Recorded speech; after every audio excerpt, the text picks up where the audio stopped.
الفيديو ده انا مش هعمل له مونتاج، ومليش مزاج بصراحة ان انا اصوره كويس، لان احنا شفنا عك كروي عظيم من لعيبة نادي الزمالك، وللأسف من كابتن معتمد جمال النهاردة. ومفيش اي حجة هتتقال بقى، اي حجة هتتقال، عشان انا بس ايه خلقي ضيق. ولما تتوقع سيناريو ويحصل بتضايق اكتر. يعني في ناس بتفرح، يعني مثلا في اهلاويه يقول لك ايه، انا كنت متوقع ان الاهلي هيبوظ وهيلعب مش عارف عامل ازاي وبتاع ومش عارف. هما بيفرحوا عشان يجيبوا ريتش ومشاهدات.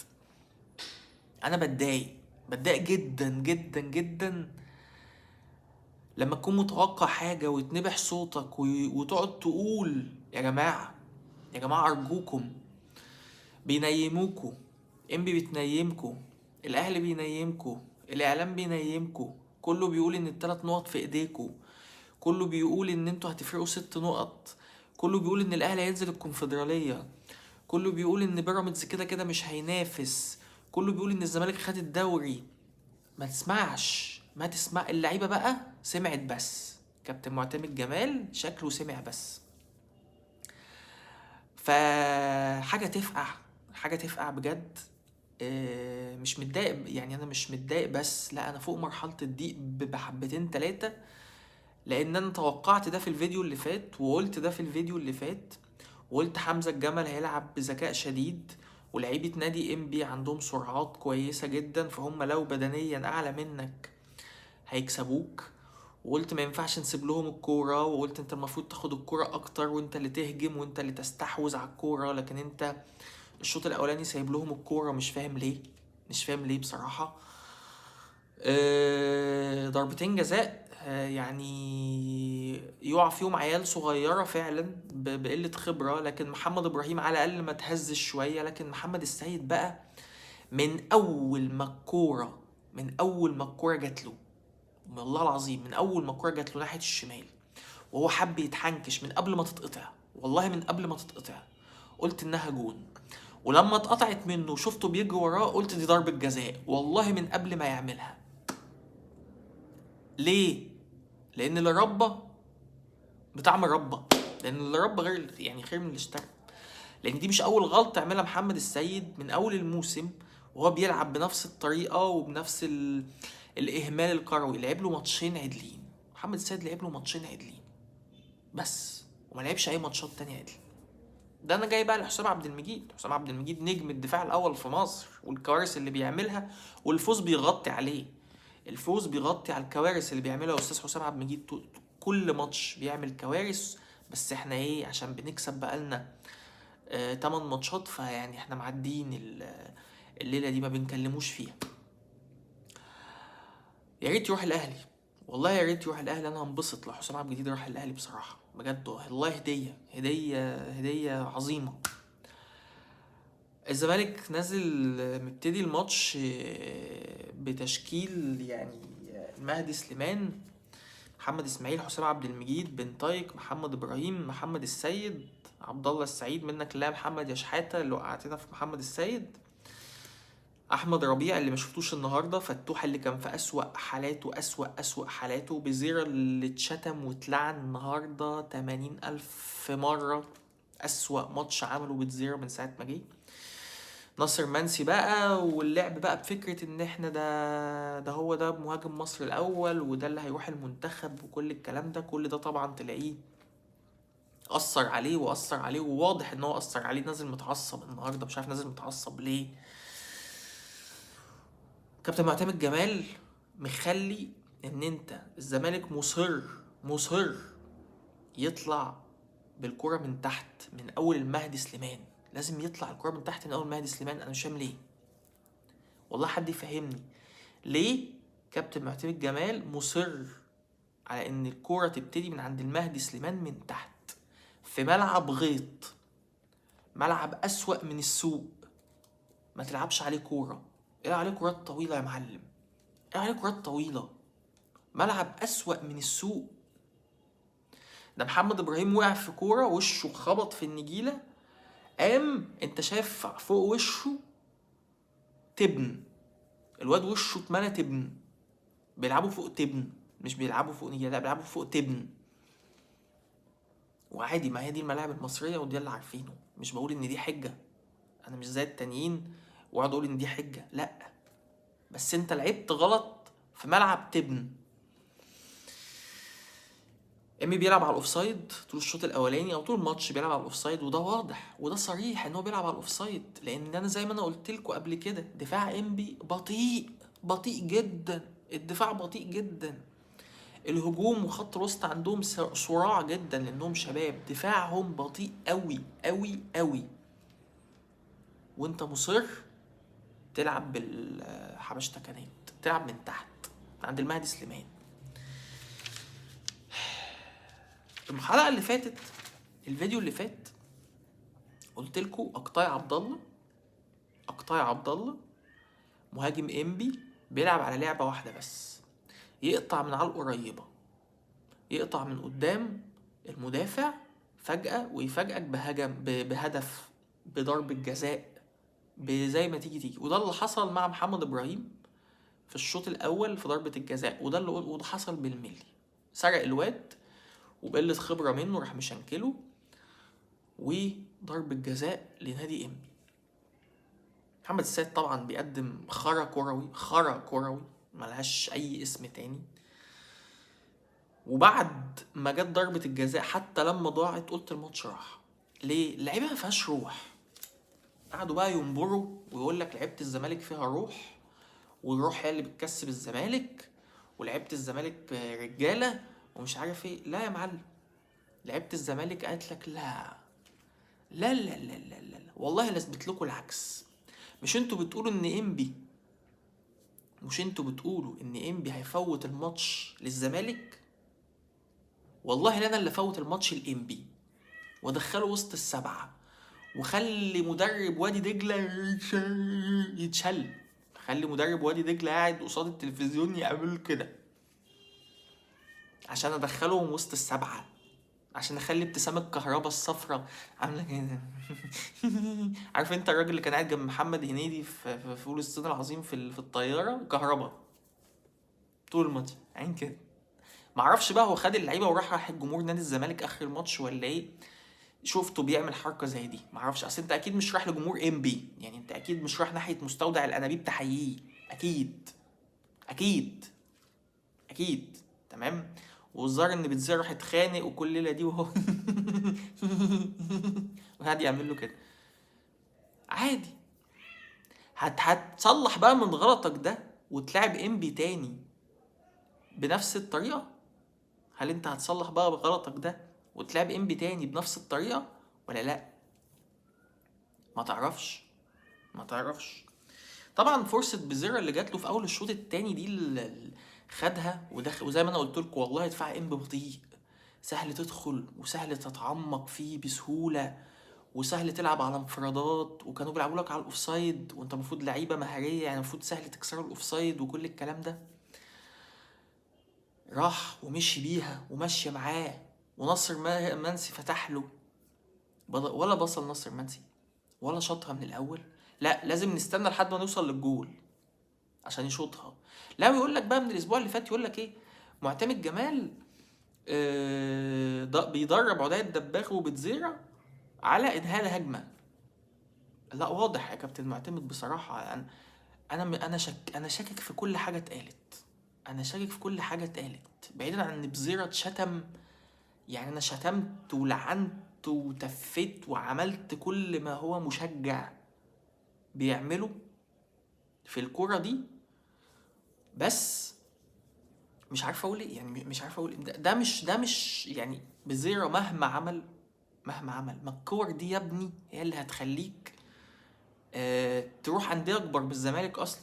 ما هي الكور دي اللي يعني مش فاهم كميه الفرص اللي ضيعها هو وعداية دباغ طول الموسم بسبب الانفرادات السهله قوي اللي انتوا مش عايزين تجيبوها دي. مش فاهم يعني، معرفش. هو استفز بسرعه لعيبه انبي استفزته واستفز بسرعه وخلاص. هو لعيب اول ما بتستفزه خلاص بتروح منه.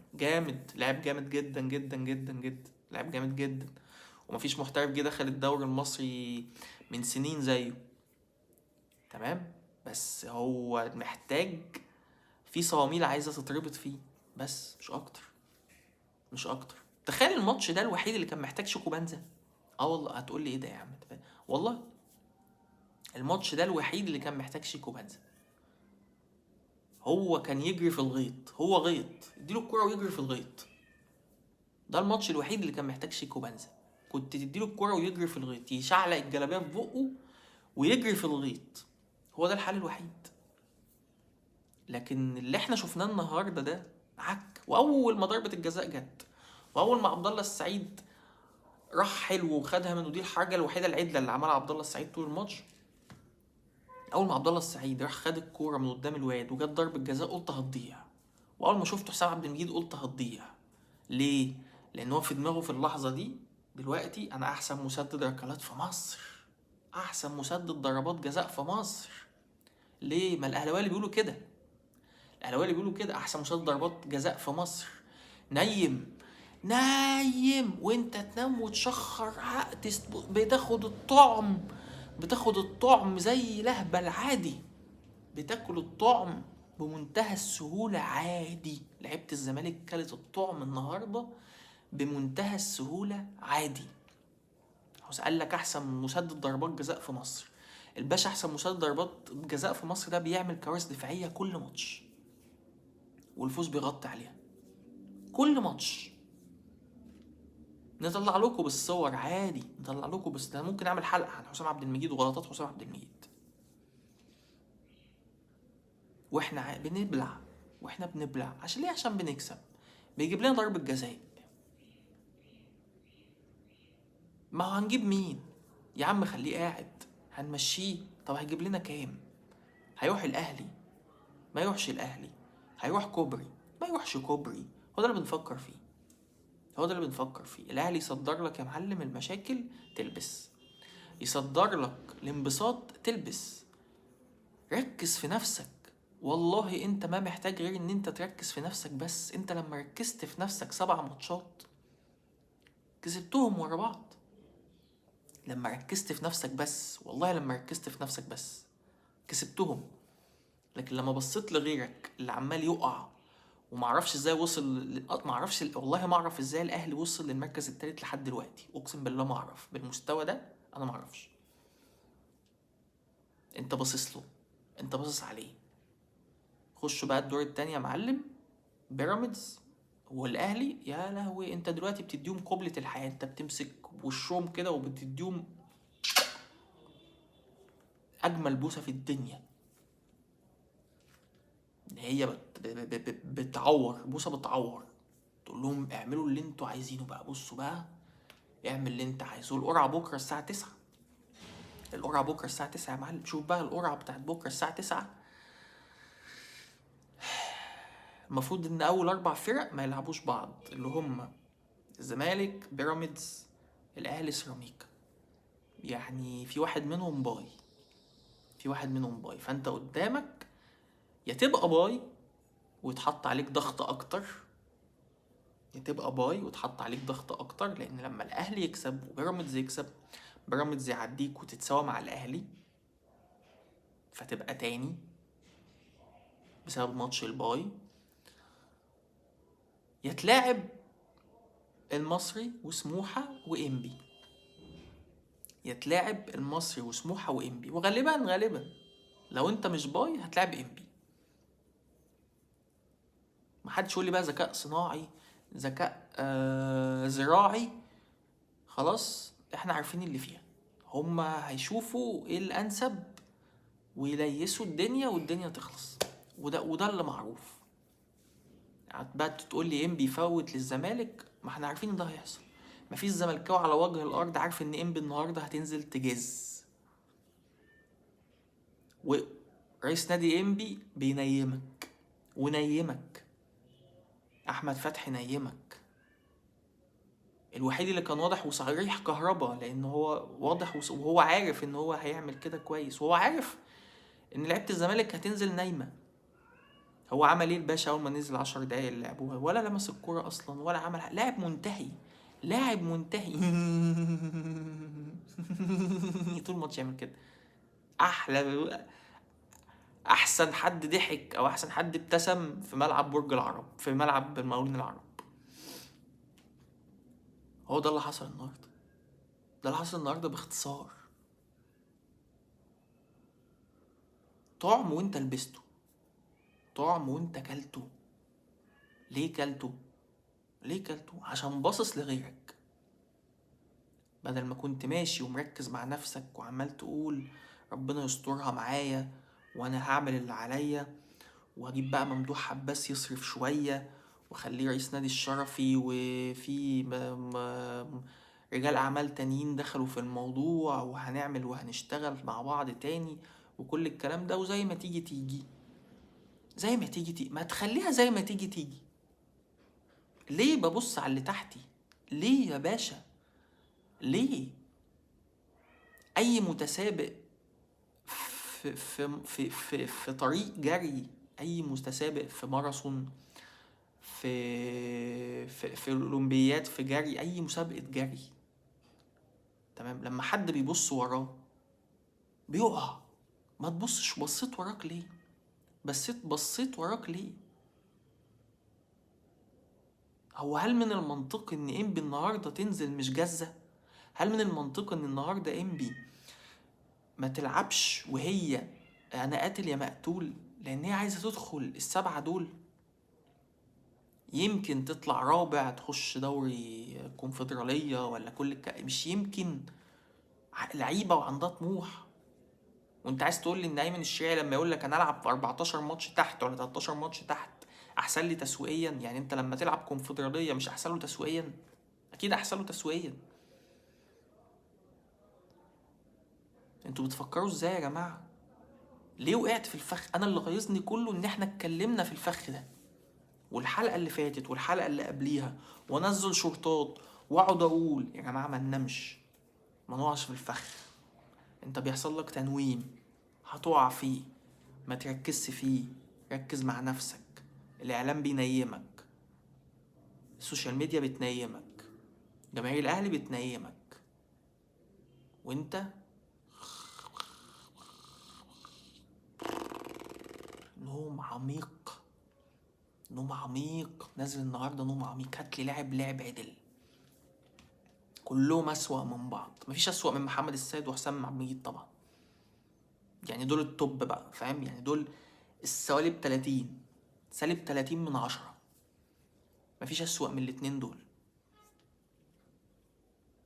لا، ومعتمد جمال بقى يعني الحمد لله ان هو طلع محمد السيد، لان لو كان ساب كمل محمد السيد كان ما احنا عندنا اللعيبه بتتقمص من نفسها على حساب النادي. قال لك انا بقى بص بقى، انا انا مش في المود النهارده، انا مش في المود، انا مش في المود، وراح يراضيه بكلمتين وبتاع. ده انا ادخل اوضه اللبس امسكه من التيشيرت كده ومش هزعق فيه، يعني ما اعرفش اعمل ايه، ما اعرفش. انا لو معتمد جمال النهارده اعمل ايه؟ محمد السيد ومحمد ابراهيم وحسام عبد المجيد، بن طايق اللي كان بيعمل النهارده اغرب ماتش في الدنيا، عبد الله السعيد اللي كان بيهري في نص الملعب، احمد ربيع اللي ما جاش، فتوح اللي معرفش كان فيه ايه، كان متقل في الخشاف النهارده ولا ايه، ناصر منسي شايف ان كابتن حسام، يا ناصر كابتن حسام خد باسبورك، يا ناصر انت داخل معسكر مارس، يا ناصر، يا ناصر هتلعب كاس العالم يا ناصر. مفيش. بزيرة قال لك هيروح البرازيل يا جماعة، والمشكلة ان في ناس من جماهير الزمالك بتصدق. المشكلة ان في ناس من جماهير الزمالك قال لك رودريجو جاله صليبي فاحنا فهياخدوا بزيرة البرازيل، هياخدوا بزيرة البرازيل بقى كان رودريجو عشان رودريجو جاله صليبي. يا راجل اقسم بالله، هو انت فاكر ان منتخب البرازيل انشيلوتي اصلا هيبص على الدوري بتاعنا ده ياخد منه لاعب؟ لو انت عندك 90 لاعب برازيلي في الدوري المصري، هو انشيلوتي هيبص على الدوري بتاعك ده؟ ما تقعدش تقول لي بقى الدوري ال 15 على العالم وكل الهاتش ده كله.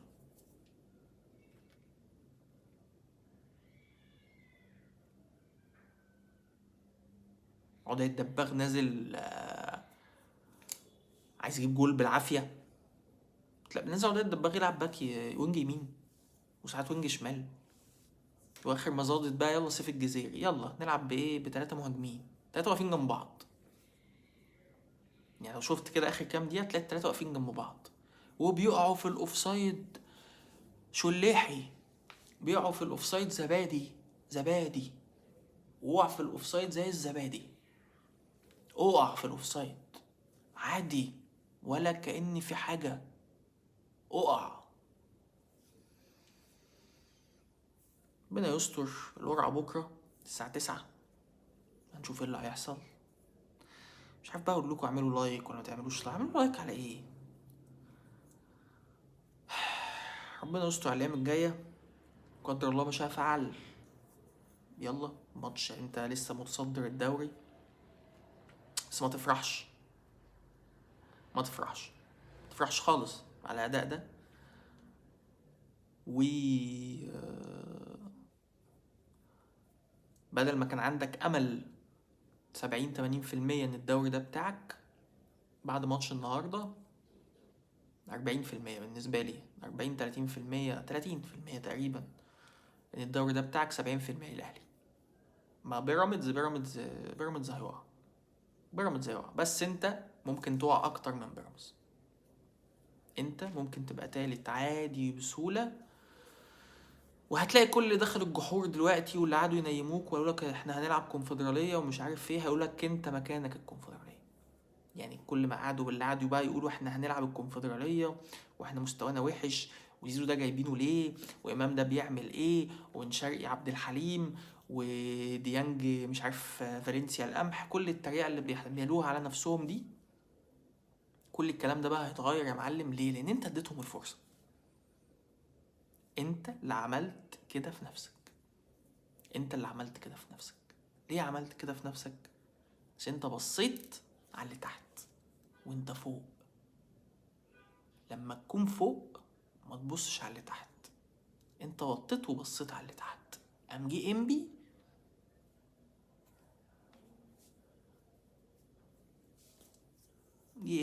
كسبك، جه انبي كسبك، قال لك اوعى تبص تحت، لان انا تحت وبقول لك من تحت اوعى تبص تحت، لان انا عايز اطلع فوق. انبي بقى بصت لفوق، انت بصيت لتحت. اشوفكم على خير، وان شاء الله نشوف القرعة بكرة مع بعض ونشوف ايه اللي هيحصل فيها. كان معاكم مصطفى الدالي، سلام.